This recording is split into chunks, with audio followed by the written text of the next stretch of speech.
បាទសូមអនុញ្ញាតគ្រប់ជំរាបសួរបងប្អូនទាំងអស់គ្នាបាទថ្ងៃនេះជួបជាមួយខ្ញុំបាទ admin បាទម្ចាស់ channel អឿនសម្បត្តិ official ទាំងអស់គ្នាបាទថ្ងៃនេះយើង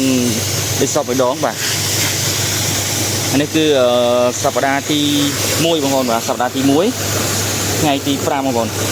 យើងចាប់ផ្ដើមលាងឡានរបស់មេបាទលាងឡានមេព្រោះមកទឹកលាងគាត់បានម្ដងបងប្អូន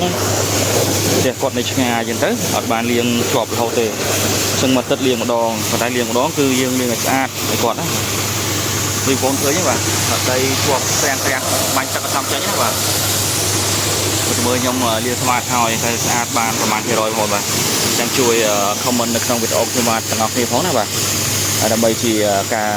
ស្ថាបនាក៏ដូចជាកែលម្អនៅចំណុចខ្វះខាតហើយបងប្អូនចាំជួយប្រាប់បន្ថែមផងបាទក្នុងបច្ចេកទេសលាងឡាន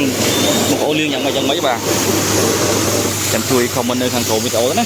ដើម្បីឲ្យយើងបានដឹងទាំងអស់គ្នាថាបងប្អូនណាខ្លះដែលធ្វើការបើកបរជា driver ឲ្យគេបាទ